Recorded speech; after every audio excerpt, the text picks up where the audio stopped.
right. Well, doing a little bit more work on Gladiator Support Vehicle number 3. We had done a little bit here, but I learned something important when you're making videos on your Apple phone. I don't know if it's other phones too, but when you have it in landscape and the phone is facing what you're filming, the start button, the little on-off button that you see on the screen, needs to be on your left. Otherwise, when you go to upload it, it will be upside down. And I didn't know that until I went to upload when we did this section here, and it was upside down, so I did not upload it. So I looked it up, and somebody was really frustrated and explained that that's what it was. It's like, thank goodness it was only a 10-minute video, but so that's what happened to somebody else. So we had made these. This is the bed that we're gonna make custom for the hoist bed.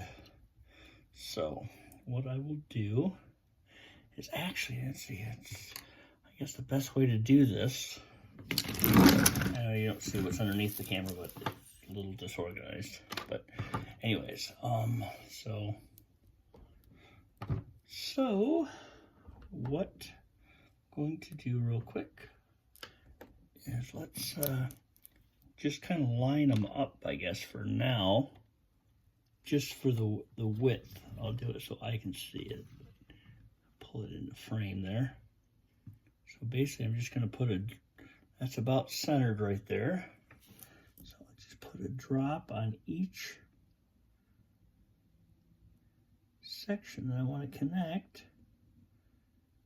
There it goes. There's one. There's two. Because usually beds have 8 mounting points, so that's 4 cross members. So I'll get that just about centered. Put a dot. See, I'm doing this so I can have it visually correct, and then what I'll do is I'll put them in place on the frame, and then we can put the bed down on top of it. I know actually welding stuff is so much easier. So this one, typically on the trucks, are about right here, and this one is usually right on this cross member here.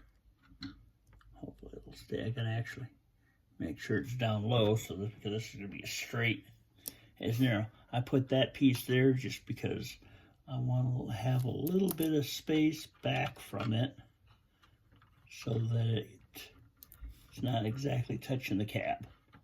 So see now, what I do is I hold this straight to the frame.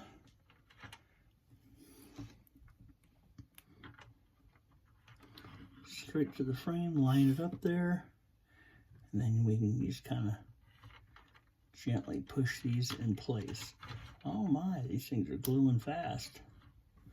Too fast, actually. There we go. We got to move. So, yeah, there's.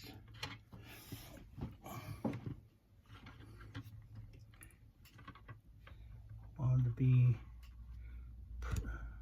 looking pretty straight.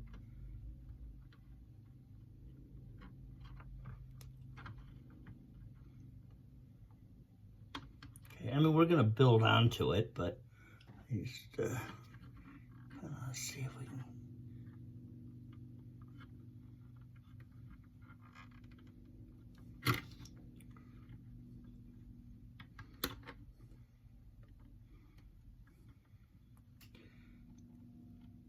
I'm trying to slide them around a little bit, but the glue is actually sticking really fast. Yeah, that looks about right. There we go.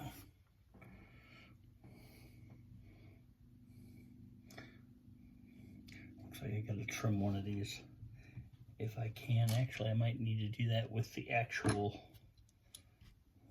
piece here. take this one. See, if it's a little bit short, it's okay, because I can, you can see what I'm doing here. I'll side over a little bit so you can see what I'm doing.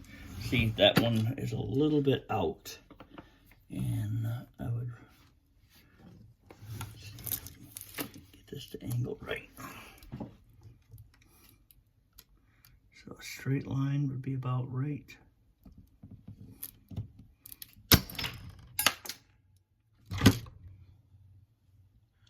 Well, I'm not sure. Yes, I did. I broke the X-Acto knife. I literally broke it. Oh well, I guess we will have to buy another one. But anyways, we did get our piece cut though, so we did so. But yeah, look. And that was a Walmart one. Let's see here. Let's see, did the blade just break, or did we? Well, that's odd. I think the blade just broke.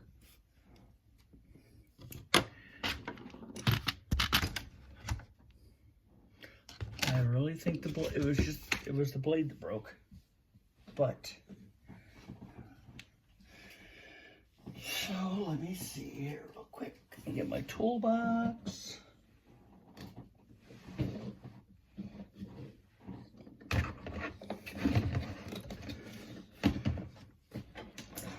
I'm just curious. I'm just doing this for my own curiosity. If needing those pliers.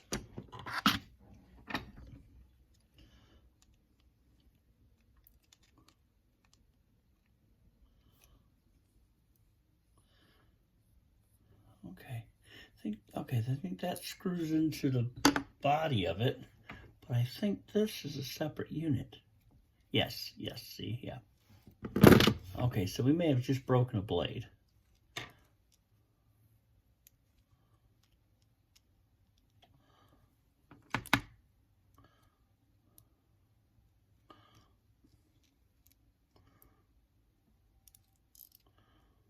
Okay, we got the individual pieces out here.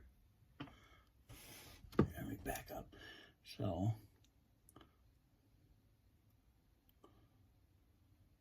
I cannot tell if the blade's still in there or not. Piece of it.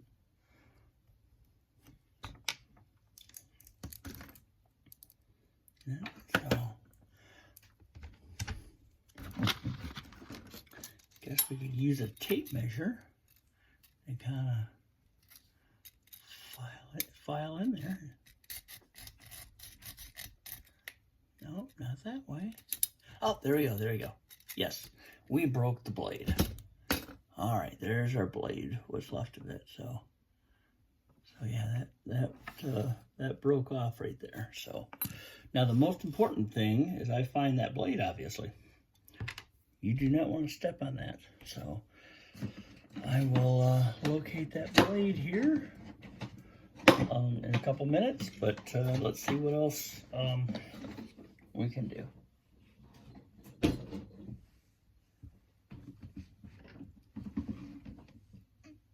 So, okay, anyways, yeah, so now we've got these pieces here that are, so now you can kind of see where how the bottom of it's going to go. So basically, what we get is we've got our 4 cross members that match. Well, I did them to where I remember they are on the Ford trucks I've worked on, but I believe we're doing this one, and this one, not the middle one. But basically, you get your cross members and your bolts go through here. So basically what we're doing is we're mimicking, see what you get your cross members there. So we're mimicking that with this. Whenever I've done tandem axle flatbeds, at least, I've always started with this.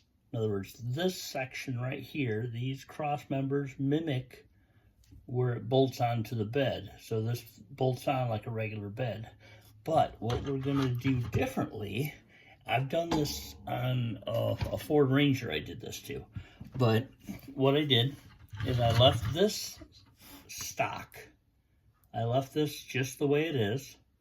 And then this goes on here with the dummy axle. In other words, actually, I welded on mounts onto this here, and it dropped down through the middle. So in other words, as you see from the last time, see the remove the fuel tank. Got that right here. Here's the fuel tank that was back there. But remove that fuel tank from here. And so what we'll do is this will get mounted on here, and then we'll put our third axle will be mounted onto this. And so like I was saying, we'll get another truck like this one, like a 1990, and mine's an 87, but we'll find another similar frame, cut it into a trailer.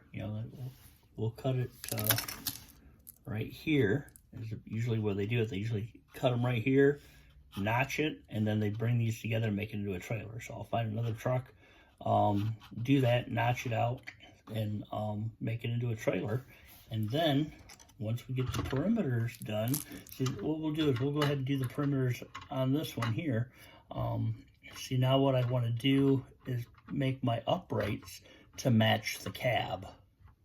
So once I match the cab and we get our uprights and how we're gonna start the bed at the cab, now we can, and plus get our mounts to get our axle, so we have it, because I want to have about a foot in between this tire and the rear tire, about a foot. And what I would like to do is actually put a electric jack on both sides. The purpose for that would be, if you get a flat tire, you just sit there and run, you got 12 volts, you got a switch, and it'll just lift the whole back end up, and then you can change either tire without getting a jack out. Because this truck's going to be pretty heavy, so we can get like a 5,000-pound trailer jack, and it's got the it's got the drop down foot. So basically what you do is you pull the pin, you step on the foot till it touches the ground, then you let the spring-loaded pin, you just let go and it pops back into the hole, and then you put power to it, and then it will push down and lift the vehicle up. So that's kind of what we're looking to do here. So, but yeah, so we got our cross members now. So all we got to do now is I got to take some measurements of this cab, and because I want it to match this, but I'm gonna use up some of this space above here. So how the bed's going to function is we'll have a set of rails that'll go across here all the way to the back, and so this whole section will raise up. So there'll be like a resting point right here. So we'll follow, not the curves, but we'll come straight up to about this shoulder here. There's a special name for that. I forgot what it's, but from the B-pillar right at the bottom here, I think, belt line. I think they call that the belt line right there. Might be a little below that, but right before the roof starts to angle in, we'll come up, and then we'll angle in a bit, and then we'll have a cross member that'll come up above the roof a little bit, and that'll be a resting point. So then the rest, and then like I said, we're gonna bring the sides out. This is gonna have dually rear wheels on this center axle right here. We'll have dualies, so we're gonna actually make the body 8 foot. So from about this point right here to the rear, it'll come out 8 foot, but this will taper from this section out to the 8 foot. It'll come back, go across both axles, and then come back in again. So that's kind of how we're going to do that. Another reason why I'm not gluing this to the truck is so it's a little easier to kind of put everything together, all the fine pieces, without having to fight with next to it, you know, with the small, since everything's so tiny. So that's what we're kind of doing right there. And then when I'm done, then I can, you know, paint it. I'm gonna paint it flat black. So the cab is actually the right color. I like to make all my trucks this flat blue. So we might, I don't know, touch this up a little bit, but it looks fine the way it is. But anyways, and then the bodies of the beds, I always do the black, so flat black. So that's how we're going to do this one. So I just thought I'd jump on here and do a little progress and see if we can get this video to upload, because I said the last one came upside down because I had the orientation of this phone the wrong way. It was landscape, but see the start button for the record was on the wrong side. So all right, well, I will go ahead and close this out. Like and subscribe, and we'll continue.